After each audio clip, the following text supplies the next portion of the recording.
ಇತ್ತೀಚಿನ ದಿನಗಳಲ್ಲಿ ಸರ್ಕಾರಿ ಶಾಲೆಗಳಲ್ಲಿ ಸರಿಯಾದ ಸೌಲಭ್ಯಗಳು ಸಿಗದೆ ಎಲ್ಲಾ ಮಕ್ಕಳನ್ನ ಖಾಸಗಿ ಶಾಲೆಗಳಿಗೆ ದಾಖಲಿಸುತ್ತಿದ್ದಾರೆ. ಬಡ ಮಕ್ಕಳಷ್ಟೇ ಸರ್ಕಾರಿ ಶಾಲೆಗಳಲ್ಲಿ ಓದ್ತಾ ಇದ್ದು ಮಕ್ಕಳಿಗೆ ಮತ್ತಷ್ಟು ಹುರುಪನ್ನ ತುಂಬಲು ನಾರಿ ಟ್ರಸ್ಟ್ನ ಮುಖ್ಯಸ್ಥರಾದ ಮುರಳೀಧರ್ ಸಿಎಸ್ ರವರು ಟಿಎಸ್ ಸುಬ್ಬಣ್ಣ ಸಾರ್ವಜನಿಕ ಬಾಲಕಿಯರ ಪ್ರೌಢಶಾಲೆಯ ಮಕ್ಕಳಿಗೆ ಉಚಿತವಾಗಿ ಬ್ಯಾಗ್, ಜಾಮಿಟ್ರಿ ಬಾಕ್ಸ್, ಛತ್ರಿ ಜೊತೆಗೆ ನೋಟ್ ಬುಕ್ಸ್ ಗಳನ್ನ ಕೊಡುಗೆಯನ್ನಾಗಿ ನೀಡಿದ್ದು ಜನಸ್ನೇಹಿ ನ್ಯೂಸ್ನ ಎಕ್ಸಿಕ್ಯೂಟಿವ್ ಎಡಿಟರ್ ಆದ ಸಂತೋಷ್ ಕುಮಾರ್ ಅವರ ಕೈಗಳಿಂದ ವಿದ್ಯಾರ್ಥಿಗಳಿಗೆ ಕೊಡಿಸಲಾಯಿತು.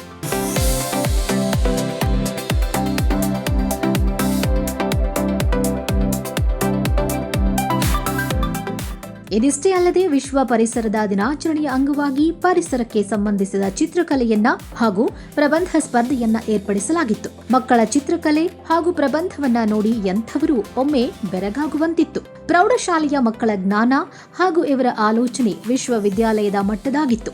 ಇವರು ಬಿಡಿಸಿದ ಚಿತ್ರಕಲೆಯಲ್ಲಿ ಪರಿಸರದ ಮೇಲೆ ಆಗುತ್ತಿರುವ ತೊಡಕುಗಳನ್ನ ಚಿತ್ರಗಳ ಮೂಲಕ ಬಹಳ ವಿಶ್ಲೇಷಣೆಯಾಗಿ ಬಿಡಿಸಿದ್ರು. ಈ ಸ್ಪರ್ಧೆಯಲ್ಲಿ ವಿಜೇತರಾದ ಮಕ್ಕಳಿಗೆ ಪರಿಸರದ ಮೇಲಿರುವ ಕಾಳಜಿಯನ್ನ ಮತ್ತಷ್ಟು ಹೆಚ್ಚಿಸಲು ತೋಟಗಾರಿಕೆಗೆ ಗಿಡ ನೆಡಲು ಬೇಕಾದ ಸಲಕರಣೆ ಕಿಟ್ಗಳನ್ನ ಬಹುಮಾನವಾಗಿ ನೀಡಲಾಯಿತು. ವಿಶ್ವ ಪರಿಸರ ದಿನಾಚರಣೆಯ ಪ್ರಯುಕ್ತ ವಿವಿಧ ಕಾರ್ಯಕ್ರಮಗಳನ್ನು ಹಮ್ಮಿಕೊಂಡಿದ್ದು, ಅದರಲ್ಲಿ ಪರಿಸರದ ಬಗ್ಗೆ ಚಿತ್ರ ಬರೆಯುವಂಥ ಒಂದು ಕಾರ್ಯಕ್ರಮವನ್ನು ಹಮ್ಮಿಕೊಂಡಿದ್ದು, ಮಕ್ಕಳು ತುಂಬ ಚೆನ್ನಾಗಿ ಚಿತ್ರವನ್ನು ಬರೆಯೋದ್ರ ಮುಖಾಂತರ ಒಂದು ಕೀರ್ತಿಯನ್ನು ಮೆರೆದಿರ್ತಾರೆ.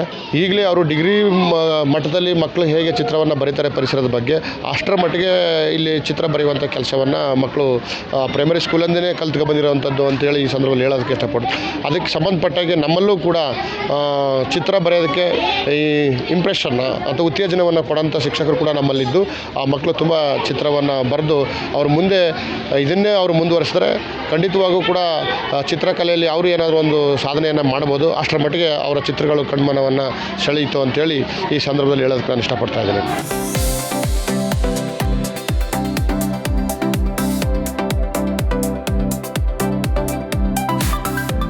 ಸರ್ಕಾರಿ ಶಾಲೆಯ ಮಕ್ಕಳ ಮೇಲೆ ನಾರಿ ಟ್ರಸ್ಟ್ನ ಮುಖ್ಯಸ್ಥರಾದ ಮುರಳೀಧರ್ ಸಿಎಸ್ ರವರು ಇಟ್ಟಿರುವ ಕಾಳಜಿ, ಪ್ರೋತ್ಸಾಹವು ಇದೇ ರೀತಿ ಮುಂದುವರಿಯಲಿ ಎಂದು ಜನಸ್ನೇಹಿ ನ್ಯೂಸ್ ಆಶಿಸುತ್ತೆ.